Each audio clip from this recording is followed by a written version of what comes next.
We recorded the following on Thursday, May 28th, 2015. Enjoy this conversation with Simon Parkes, a wise, down-to-earth, and very practical galactic gentleman.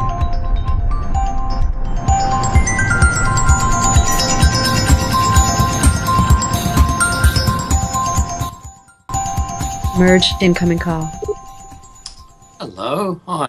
Hello, Simon. Apologies for lateness. I just had somebody with a bit of a demonic possession, and I couldn't just leave it straight away. No worries.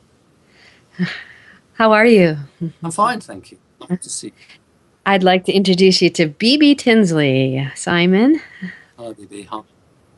Nice to see you. We want to put our light and our focus on where we are captivated by you, and it's about the new energies. I'll begin with, I wanted to go back to humanity's original template and our original DNA, and to learn more about that. You speak a lot of the 4D races, and I'm wondering if in the combination of the 12 strands of DNA, there were also fourth and fifth dimensional contributions to the DNA. Yes. No, because 12 strands of DNA meant that there were up to 12 dimensions. So being 12 strands of DNA meant that all of the dimensions up to the 12th were maintained within those DNA strands. That's why when we obtain those DNA strands, we have access to consciousness and source. Oh, I was thinking that a race contributed one strand. Well, they did, and one race was a 12th dimensional. Okay. Was Lyra in one of those strands? Yes, absolutely. Very important. And that's fifth dimension? No, sixth dimension as we would understand it now, but the Lyrans have a corridor to the 12th dimension energetically. I see. Do they have a portal here on Earth? Lyrans, no, they use portals. They don't have their own dedicated portal, but they have a portal which they will use. There were several. Every alien race have portals they use. The difficulty for most alien races now is that the portals are either closed or guarded. The term quarantine has been used by people in the know. Earth has been in quarantine for a while. The quarantine's been lifted. It's a partial quarantine at the moment. I am very curious about that. Does that relate to the so-called fall of consciousness? Yes.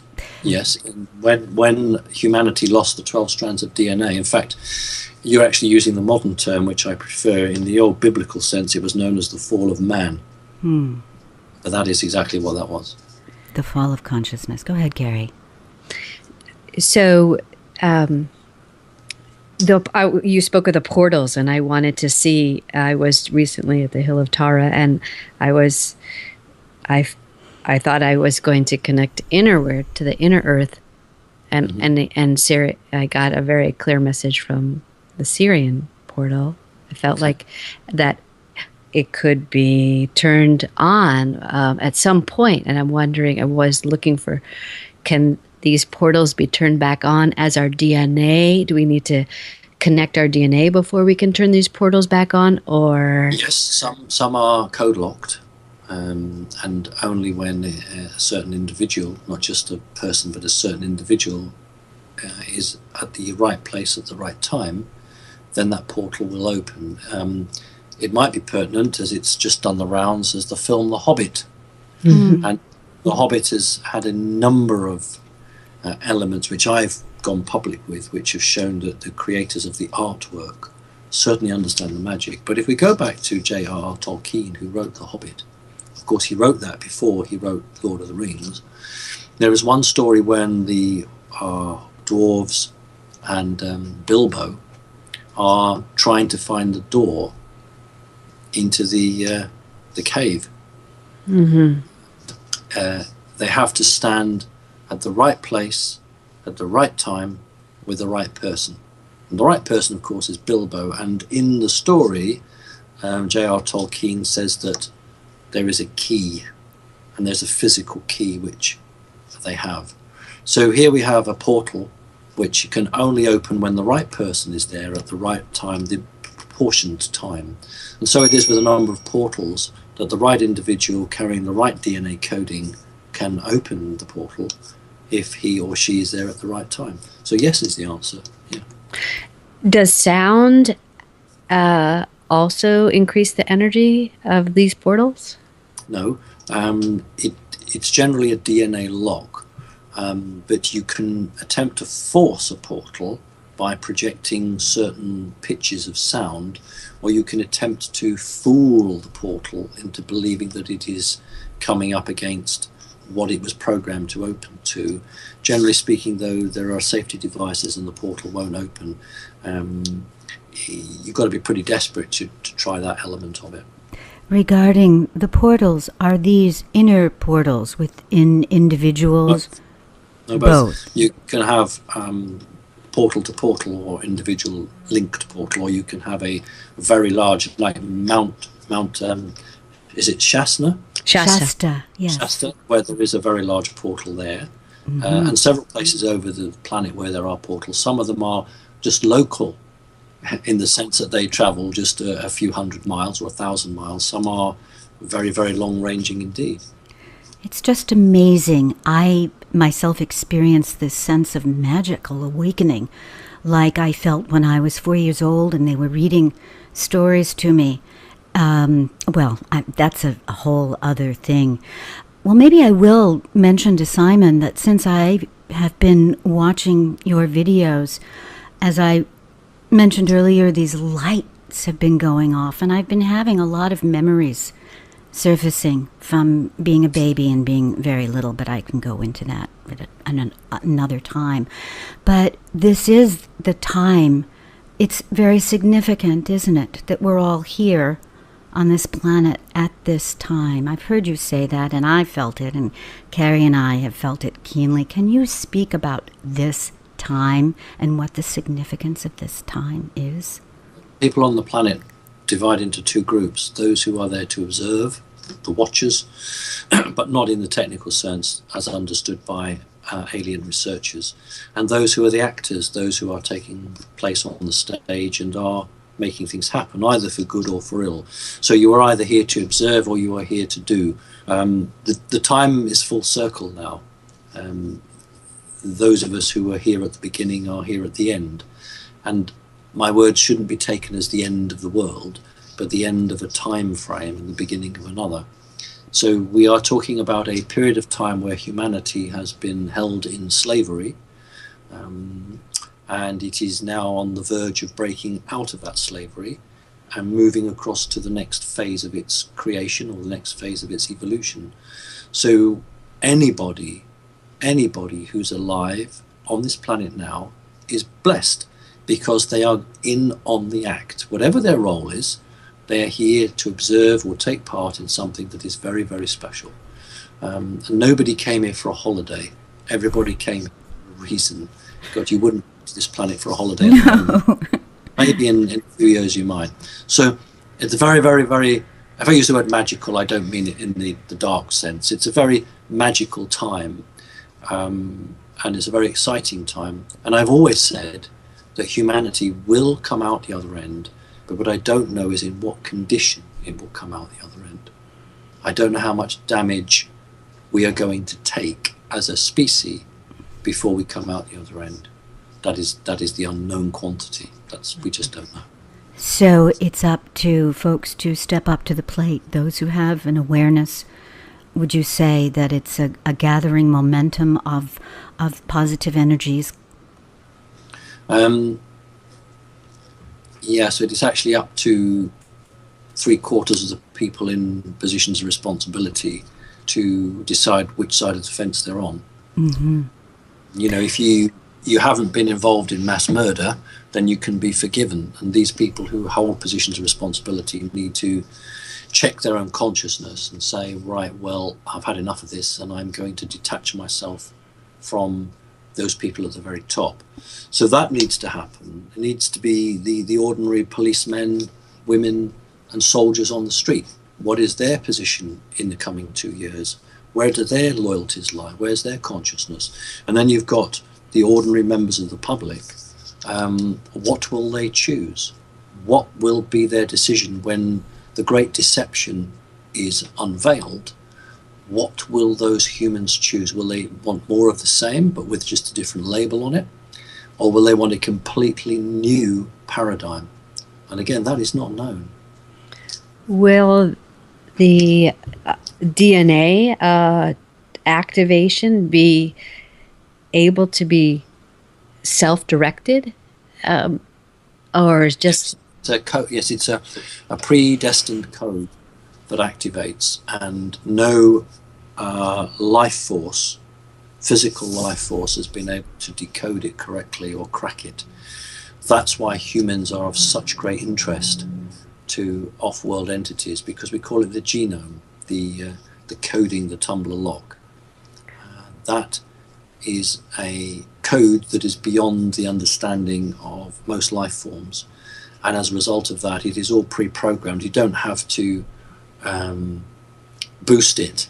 It will just tick along to its own internal clock. And that is why for many people they're staring the barrel of a gun, down the front of it, because if you know that humanity is at some point going to reach a position where it is going to say, I see through the deception, I reject this, well then why on earth would you be wanting to shore up or prop up something that is negative? Because ultimately it's going to fail. And the answer is that many of these people are in so deep, and their own fear, because humans generally have a big battle with fear, they're so fearful, and they haven't got the strength to get out of it. So we'll see. How can we impact that energy of fear? Can we impact that energy of fear? Well, yes. It's basically getting people to talk about the topic, because while the subject is hidden in taboo, then there's no debate, and people are isolated. Now, when you break the subject open and you go public, or you hold debates and you have question and answers, then the people who know the truth but have believed themselves to be islands surrounded by a sea suddenly find that there is a debate out there, and there is a widespread belief in the subject. So it's easier for people in positions of authority then to move towards the more central ground.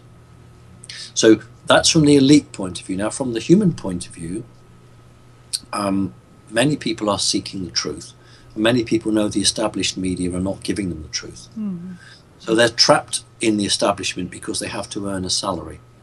That's how the system controls people, through wages. But they're still seeking the truth. So the more truth they get, the more likely they are to begin to question why they get up every morning, why they work for somebody who earns 50, 60, 70 times what they earn and doesn't do half the work they do. Why is it that there are people dying and starving when these rich people are throwing food away because they've got more food than they need? So why does human consciousness accept these values? It accepts them because it's been tricked. Human consciousness has been tricked that this is the only way it has to be. In the American culture, it's accepted that, I don't know, let's just pull a figure out, 90% of the population can do really well, and there has to be 10% in the gutter, because that's the way it is, and that's accepted. But that's the culture. Whereas really and truly, everybody should have the chance to do well. So what I'm saying to you is that as long as the human psyche, the human ability to comprehend and develop, is trapped in an energy cage, then it cannot expand. Now, shows like this and other talks like this help to penetrate that cage and to actually engage with people. So that's why I agreed to come and talk to you, because I want it to go out. I want people to go away and do their own research. And if we just communicate with 10,000 people, and 1,000 people go and do their own research, that's 1,000 people who have the opportunity to learn and develop the truth. Beautiful. That's why we do it. Right. Beautiful. I want to switch tracks slightly. I am fascinated by your triadic soul parts, if you will. Okay. It's just fascinating. And I've heard you speak at some length about the mantid connection and the reptilian connection, which I prefer to call the dragon connection. I haven't really heard you speak about the hollow earth human part. Would you mind elaborating a bit for us? I've always been fairly quiet about it because it is the one link that is hidden, and that's why it's remained hidden. And ever since Admiral Byrd attempted to get in there and was ejected forcibly, it has remained private and confidential because it has a role to play in the future. You can trace its links back to Lemuria, to Atlantis, to a group of humans who decided to take themselves away from the corruption as they saw it around them, and to be separate and pure, and then to only come out when the time was right, when the battle was finally joined. So I've deliberately not spoken about it, simply because, just as in the days of Admiral Byrd, it still remains hidden. And so, yes, the three parts of the soul work very well. Do you know how that was constructed? Who, what constructed that three perfectly balanced Yes. structure? I've always said that humans were not created by aliens. As much as one particular faction would like us to believe that was the case, that isn't. Humanity has been around in the multiverse for a very, very long time. But the human form that we have today is relatively new. I never accepted for 1 minute the Darwinian theory of evolution for humans. I accept it for animals, no problem at all. But for human evolution, I'm sorry, it just doesn't fit. It's not enough time frame to develop the complex creatures that we on this planet are.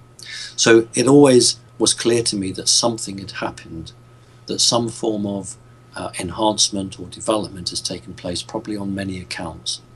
And so, as far as I'm concerned, somewhere between 220 and 250,000 years ago, the predominant Stone Age person on this planet would be referred to as Neanderthal.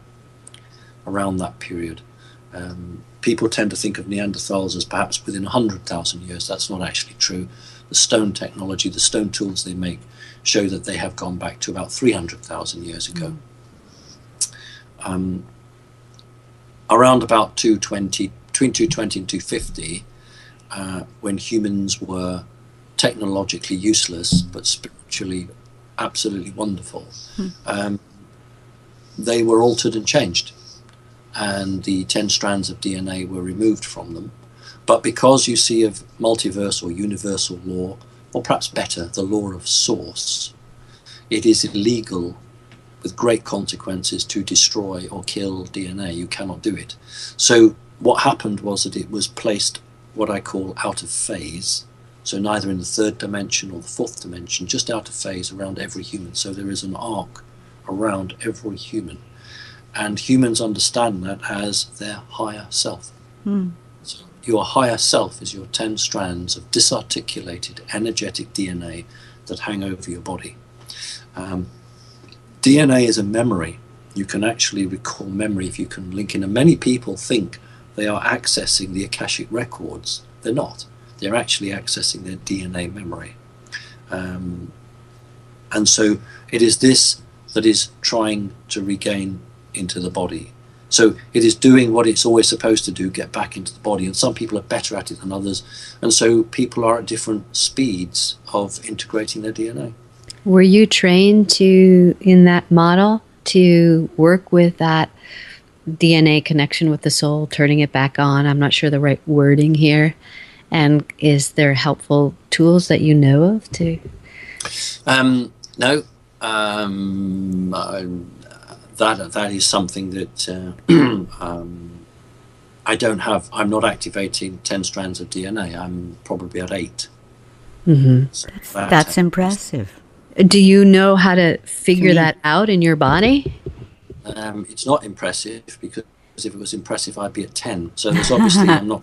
How to figure out in your body? Well, it does it itself, but there are certain things that you can do to speed up the connectivity, But you have to be careful, because if you force the issue, then the energies are such that it can affect you, not physically so much, but energetically. So you can begin to have very poor memory loss. You can have migraines, get dizzy spells. And so I'm very, very careful. You know, it's part of what I do. You know, people can come to my website and I will help them with that. But it is always at their speed that the body can cope with, not the mind. So the mind says, I want to do this tomorrow. And I say, look, it's going to take you 3 months. I see. Yes. Some progression is involved there. I'm getting an image that looks like standing waves. I can't recall, there's an actual scientific term for it, but the standing wave technology that is both good and bad, that is available today, is this relatable to the energetic strands of the DNA? Well, Tesla was perhaps one of the greatest scientists ever, and unfortunately, of course, you know, we always give that accolade to Einstein. Yeah. It's not right, it's Tesla. Tesla's scalar wave, or scalar wave, That's it. Is a device that you're referring to, that operates in a very different way from an electromagnetic wave. Unfortunately, like so many things, they've been weaponized and are used against people in many, many ways. And I spend quite a lot of my time working with people who are the subject of an attack from scalar waves. And I did an interview, a guy came from Holland and another guy from Germany, and we talked quite extensively on that. Yes, I saw that interview. It was very, very interesting and very, very illuminating. I am very intrigued, Simon, with, you put a call out, I think originally it was on via Carrie Cassidy and Project Camelot, about a group of awake and aware people who wanted to. Can you speak to that, please? Yes. I now have 500 names. Wow. 500 people have put themselves forward, and I'm in the process of grouping them.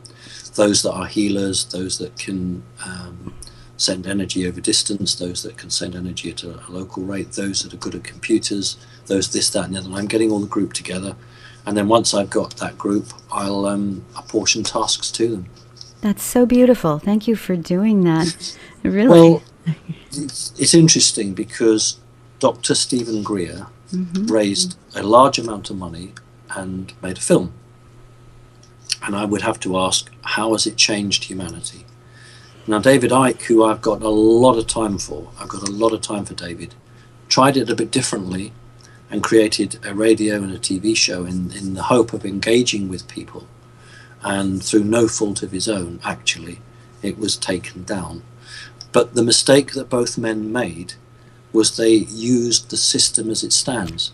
They used the structures and the organizations of an already corrupt system to try to carry their message. It doesn't work. So I've not gone for the system that creates structures. I've not gone for businessmen, bank accountants, this, that, and the other. I've gone for ordinary individual people who will work as groups.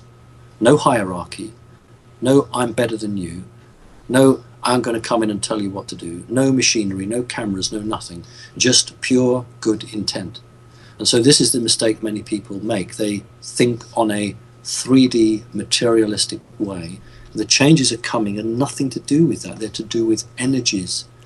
Humans can create reality out of thought once they understand that. They are creators.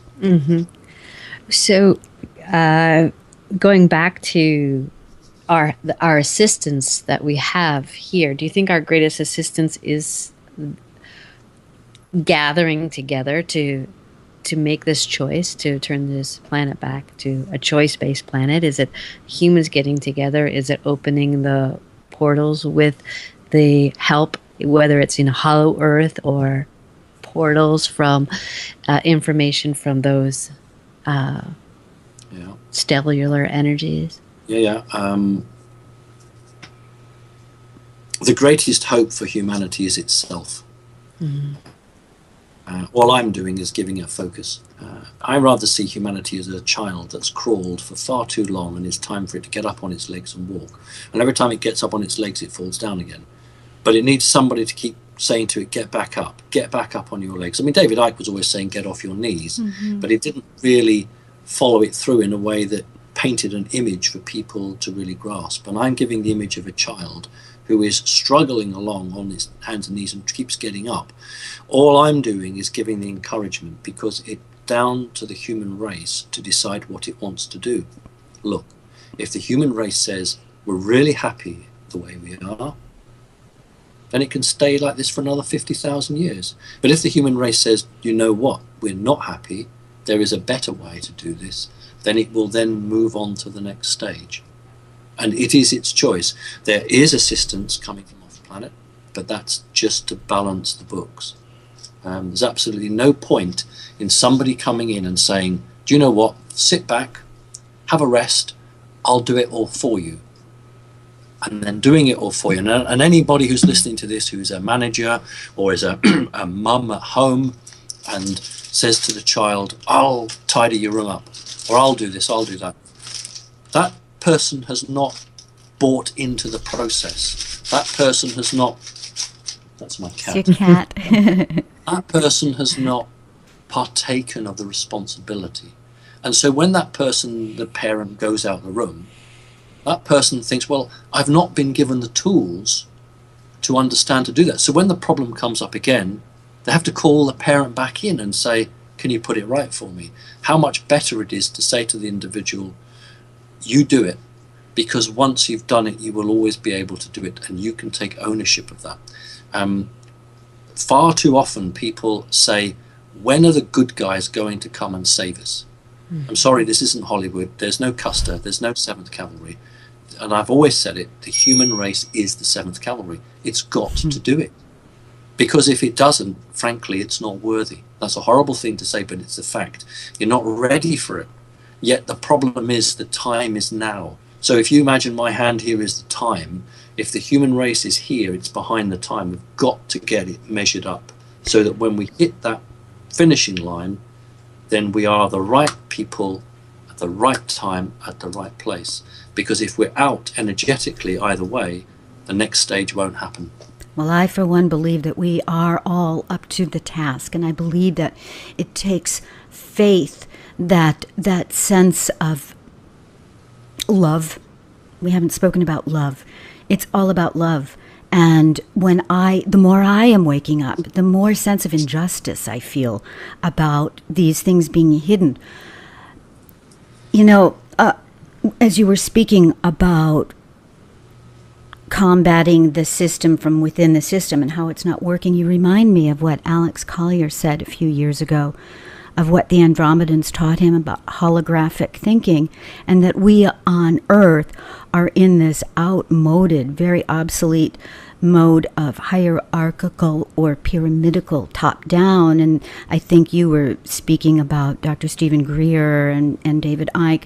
They were working from that. And it strikes me that the system that you're putting together is that holographic, each circle group of folks all over the globe has the strength of every other point. Each one holds the point of love, the point of strength, and as people awaken, I'm feeling a surge of there are no English words, there are no human words for this feeling, but that's why we're here, Simon. I do want to I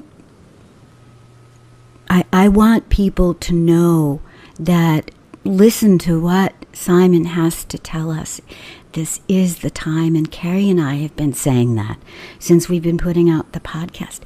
There's this sense of immediacy, of urgency, of taking back our seniority, because it belongs to us. And in that awakening, Simon, the awakening demands a maturity at an absolute accelerated pace. It requires such maturity. Mm-hmm. How do we go about not only in this awakening and learning these, masteries and having these interdimensional experiences, what can you say to developing our maturity on all these different levels that I hear you say are totally required at this time in order to do what we need to do?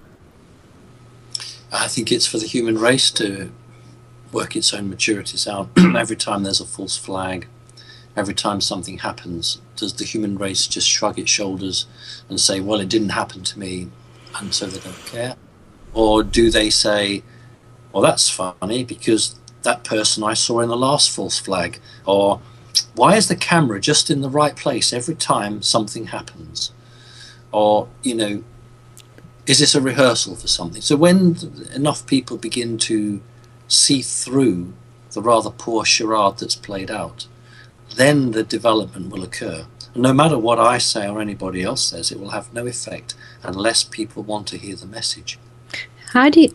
hear the message, that's the point. Mm-hmm. Sorry, Carrie, go on. I was thinking, you've had some extensive training since you were young in opening your eyes. And dealing with this knowledge, in full disclosure. And I'm wondering, you've had more time to wonder, how the effective methods and tools to. It sounds like you are doing it. You're saying it's going to happen from humanity, and we get together and we combine our consciousnesses as the greatest accelerator towards disclosure. I was thinking that it was more towards opening up and getting assistance, getting higher vibrational tools, either within or our being, or in conjunction with higher vibrational beings, to begin to work at a higher, more effective, more efficient level in opening. And I'm hearing you say, well, just the focus may be better put in aligning the people, the many, many people, and their belief systems on Earth. The human race has everything it needs now to make the change. It has the tools. The question is whether people will choose to do that. So it's not about bringing in extra resources or extra this or extra that. The key is there. The ability is there. Is the willingness there? Because as long as somebody can go to work, and I'll use the American terms, and make enough dollars to just pay the bills, just have enough food, and maybe just have a little bit to put towards a foreign holiday or whatever it is you want to do, seems to keep people under control. And people are terrified to rock the boat. They're terrified that the little they have they're going to lose, and it's all about fear. And that if they'll actually stood back and look at what they've got very little. I mean, in private circles, the prediction is that the middle class in America will be destroyed in the next 5 years economically. So that's a really big, interesting key, because these are the people who are the ones that go and vote. These are the ones that are quite articulate. These are the ones who've been to university or college, as you guys would say. I think the thing is that as long as enough people think that they can get by, then why would they try and change something? But as soon as something happens to affect them materialistically, they'll suddenly start to question everything. That's how the elite have captured and held prisoner the vast majority of people, because they've just had enough crumbs thrown to them to stop them from rebelling. Think about it. 1% of the planet's population rules 99%. Now, on a off-world law, the math that I've just given you would imply that the 99% are willingly allowing the 1% to rule them. Because otherwise, why do the 99% not eject or throw off the ruling 1%? So there is a very, very strong law that says in such circumstances, others cannot come in and take the action, because the majority of the people want this system. And that's why I struggle to get across to people who want something to happen. I'm saying, but 99% of the planet are ruled by 1%. So who is right here? I say to people, you don't want them, and you don't want them, and you don't want them. But this is a rarefied atmosphere. This is the awake group. These are the people who know the truth. There is a multitude of people out there who don't want to know the truth, don't care about it, as long as they've got just enough money to buy the bits. And when that changes, that's when the great balance will tip. So it's going to be an economic situation that causes humanity to change direction. Sorry. Right. Go ahead. Well, what a paradox this is, because on the one hand, there are most of humanity is holding the head like the ostrich in the sand. There is this sense of complacency and this sense of no, I don't want to know because everything is fine the way it is. But we've been taught that kind of behavior, and this is the injustice that I was speaking of, that it's such a paradox, and it's so ironic. So can we, those of us who are becoming more aware all the time, who desire not to have our heads in the sand, is there something, I suppose, I guess, let me ask you this, Simon. What I'm hearing you say is that it's for each of us to go inside and access our own authentic selves. And in doing that, simultaneously coming together in groups, right? Is that correct? Okay, I wanted to... Yes, it's about finding like-minded people that share the same outcome. You see, I do on my website, I do what I call soul readings, where I will look at somebody and I will tell them what their star family is. And frankly, it doesn't matter whether you have a reptilian soul or a Palladian soul if you wish the same thing. So we don't judge people by what they are, we judge people by what their intentions are. So if your intention is, I want the freedom for the human race, then that's the sort of person that I want to talk to. But if the person's intention is, I want to keep everybody down, then those people won't be part of the group. So we naturally find people who share the same values that we do. And so what I've said to people, both privately and publicly, is network, join together, form groups. And if you're very lucky, you'll have 2 or 3 people in your locality, maybe 20, 30, 40 in your state, where I know America's a massive country, but maybe once a year people can get together and have a community bonding session. I plan over the coming months to run sessions in this country where I will book some venue and people can come over and we can connect and link.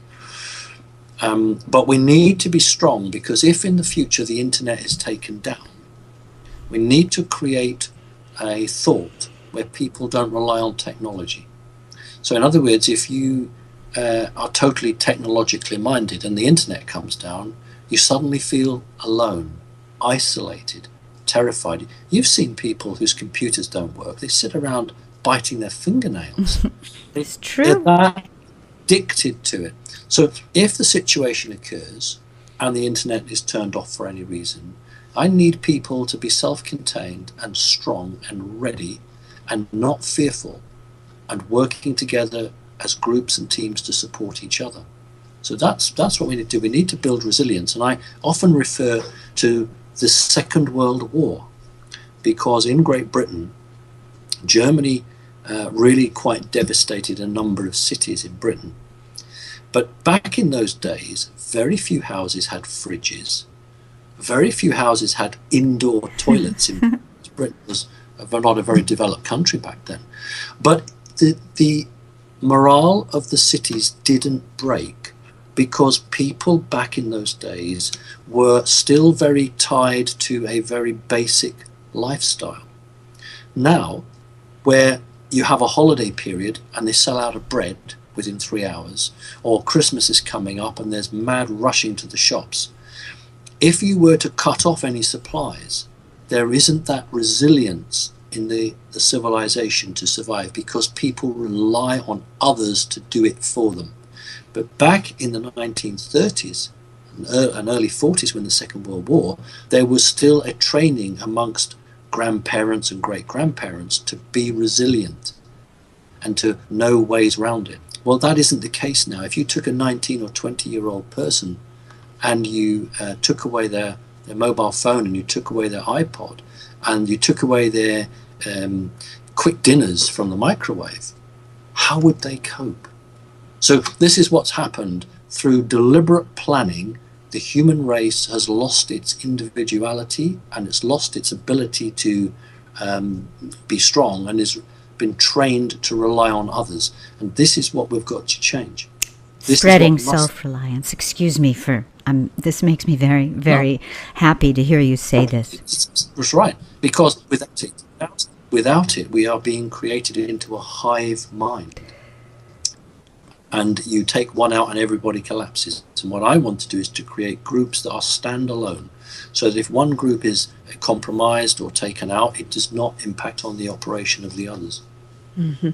And the increase of your mind, like telepathy, you're communicating, is a resource that seems vital in this vision.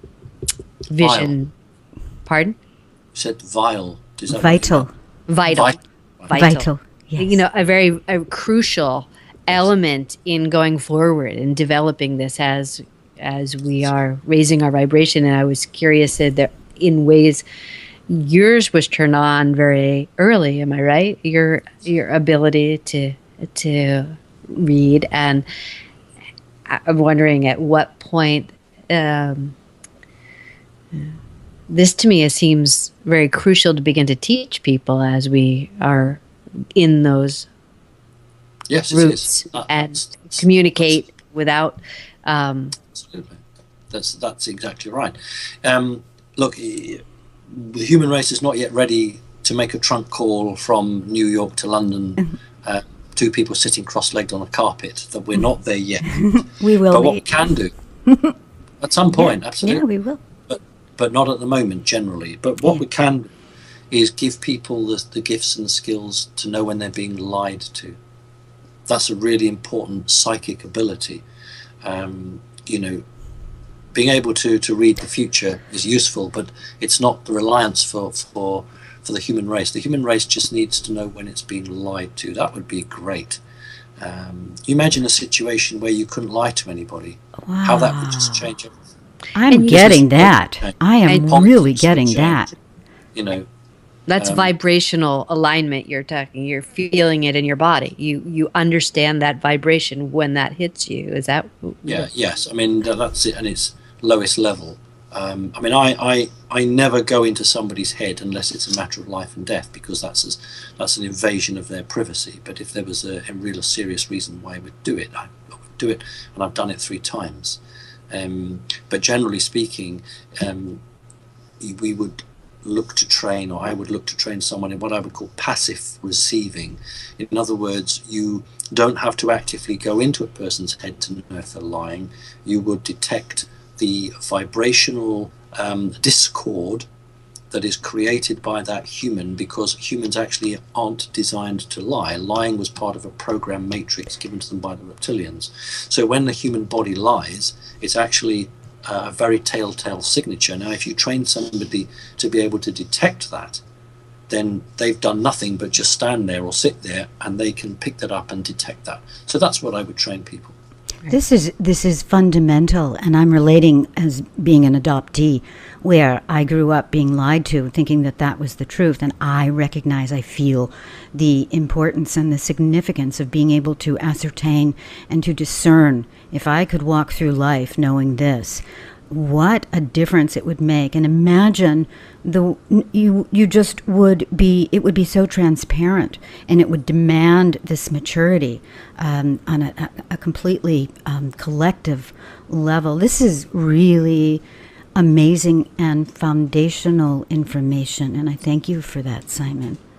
Imagine, I think, thank you, it's a pleasure. Imagine, though, that most people don't understand about lying. They don't understand the effect it has. And the best way I will paint a picture, I mean, your listeners are already there. So really, I want to be reaching people who are just on the verge of waking up. But imagine I have a class of 30 children and I take 10 of them and I take them into another room. And I show my 20 children in one class a color chart. And I point to the color green and I say, that color is called green. It's the same color as the grass. Right. I go to my 10 children and I point to the color green and I say, that color is called red. When those children grow up, they have a hell of a time because they have been told that that color green is called red. And they have been lied to in this model that I've put forward by the educational system. And it's called brainwashing in the very basic and broadest sense, or programming. And that simple diagram that I've given the audience now, you can imagine the subtleties that go on throughout life, not just in the educational system. And so that is how people are trained and programmed. And there's no leash around their neck. It's all programs of the mind. And so what humanity has to do is to be able to say, actually, that's not red, that's green. And nobody told me, I just know that's a fact. So that's where we need to be with the human race, that the human race says, that is fundamentally wrong, I'm not doing it.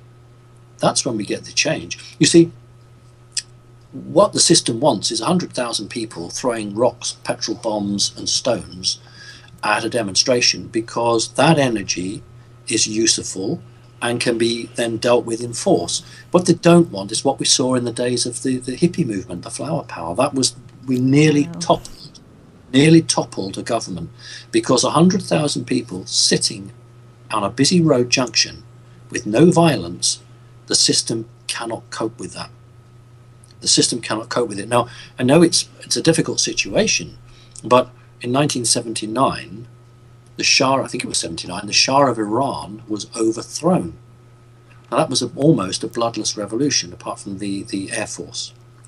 And what they did exactly what they did in America. They started putting flowers down the barrels of the guns. The systems can't control with peaceful demonstrations. That's why you get agents provocateurs who go in and start the trouble to change the energies. So, you know, if imagine half of the population of America didn't go and fill their cars up with gas on a Monday. Yeah. By Tuesday, the prices would come down. If half the population of America boycotted a particular shop, that would change. Now, we saw it a little bit with a coffee shop, a coffee company fairly recently last year, where it was actually through social media. They got so much bad publicity that they had to do changes. People don't realize how powerful they are, and the system is fearful that people realize the potential strength they have. Mm-hmm. So this is what we want, non-violent use of change. You know, if there is to be violence, it will be done at the military level. It won't be done on the street level, because that's pointless. And even more and more military people are coming forward because they just cannot go down that path any longer, which I find very exciting. Well, if you look at Jade Helm, the situation there is very interesting because and I did discuss this on another radio show, so I'm just hoping that it's not going to bore people because they may have heard it already, but one of the reports that the National Security Council took was that the military was too closely knit with its community, whereas the police are not. In other words, every block there's some girl cooking cookies for veterans, or there's some boy out there rattling a tin trying to raise money for veterans. The military and the community are very closely joined, and only a very few soldiers would shoot on their own community, but not necessarily so with the police in America, because the police are so estranged from the community that more police officers are likely to shoot at the public than the military, but you've only got 1 million cops in America, so it's not going to work. So Jade Helm was a war game with physical soldiers going around the different states, but all the information fed into a computer. 2 states of great interest, Texas and California. Texas because Texans don't like being pushed around, and the Californians because they're very alternative and they question. So these were 2 states the American system didn't want to lose. So they've been planning out war games. Which states would we lose? Which states can we hold? And it wasn't, people don't understand, and I want to put them right here. Jade Helm was not about striking fear into the population. It was not about rolling trucks and tanks and men in uniform through your high street. It was to try and make the soldiers feel separate from the community. It was to drive a wedge between the community and the military. It was to say to the soldiers, you're not part of the community. You wear a uniform. Look, here you are in a great long row of trucks and tanks. You're looking down at the people. They're not like you. You're different. So Jade Helm has 2 phases, the war play, the role games, the computer modeling, and the point to the soldiers that you are separate from the people and you will do what you're told. That's what Jade Helm was about. So we need to incorporate our policemen in our community to a greater degree. You have a terminology that is not used, to my knowledge, in European countries. It's certainly not used in my country, and you guys have been using it for a while. It's called surge. And the cops were the first to go into this, where you gather 100 police cars. They all sit along a street, put all their lights and sirens on, and aimlessly drive around and around and around and around. Taxpayers' money. Why aren't those police out on a real call? 911, someone's been robbed. You've got 100 bloody police cars and police officers sitting there. Who's patrolling the streets? What is the point of that? The point of that is to say, we are the police, and it is, again, it's all part of this us and them. And the sooner the human race, or the people in America, understand what's going on, the quicker this will just unravel itself.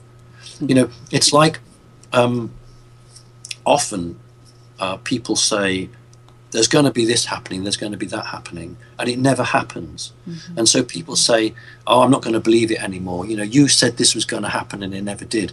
What they don't realize is the very fact that the community was discussing it, it prevented it occurring, because there are a handful of men, they are men, sitting around a table, and they say, we have a plan, this is going to happen on this date. It leaks out. Then on the alternative media, it's doing the rounds. We've been caught out. We won't be able to pull the wool over the eyes of the public. We won't be able to hoodwink them. We can't sucker them. So we're going to have to pull the plans. But the general public think, oh, it was just a load of hype. But time and time again, some very serious situations have been saved because people on the alternative media have brought the topic up. It's just worth mentioning. Yes, I'd say so. Gary, you were going to say something? It makes me want to go for the top level and gather momentum for not paying for our military here in America. That's, since I was a young child, it does not make sense. The portion of our work that is going to a military government that does not, that is a very basic grate against who I am. And, it's just trying to extrapolate how to do that on a larger level and defund. If we got a lot of people defunding the government, we could perhaps pull them back from all of their invading. I think that isn't going to happen like that, because people at this stage, the human consciousness level is not high enough to do that. But it's going to take a very large happening of some sort, which is going to fundamentally rock the consciousness of America and will make people question everything. It's very, very popular to be anti-government, whichever government it is. Nobody believes what the government says. People still do what they're told. Because they don't know any other alternative. So what's missing is an alternative option and a realization that the system is bankrupt. So when they understand that the system they have is just going nowhere and is going to take them down, then they'll want something different. Unfortunately, the vast majority of humans, the jalopy has to fall apart around them before they'll get out of that car and go find another car. As long as the wheels are still turning, even if it's only 1 mile an hour, they'll still stay in the car. But when that stops finally and the bits fall off it, that's when they then get up and say, well, what do we do now? That's what we're waiting for. That's the moment. Exactly. And it will be an economic collapse of some sort, because as long as people have dollars in their wallet or their purses, they will still go about their everyday life. When that happens and they're hit with that, they will then look for an alternative. And so basically, we will always have a minority of people who are awake until the vast majority have it literally in their face like that. And I don't want people to have pain. I don't want suffering. But I'm fast coming to the opinion that that is necessary to wake people or shake them out of their lethargy and to make them say, this life is no good, I want better. That's well put. And I think it makes... It's coming up to our time now. Yes. I know I originally said an hour, so if we could sort of wrap it up in a bit, I'd be very grateful. Absolutely. I want to thank you so much for joining us today, Simon, and you've given us much to think upon. And we wish you blessings in your journey and good safety. May you stay safe and with us for a long time. And we hope. I have no intention of leaving the planet just yet. Good. Great. Kerry, lovely. It's always delightful to see you, my darling. Thank you. It is, and I hope we can continue the conversation at some point. We can do a follow-up if you guys would like. That's absolutely fine. I'd be delighted to do it. You are two wonderful people. You're both good intentioned, good souls. So it is a pleasure for me to connect with decent people. God knows I see enough people that are not so decent. So when I meet good-souled people who have the highest intentions, then obviously I want to spend time with you too. So thank you very much indeed. It's been a great pleasure and an honor for me as well. Great. Thank you. Pleasure. Thank you, Simon. God bless. Take good care. Goodbye. Good night.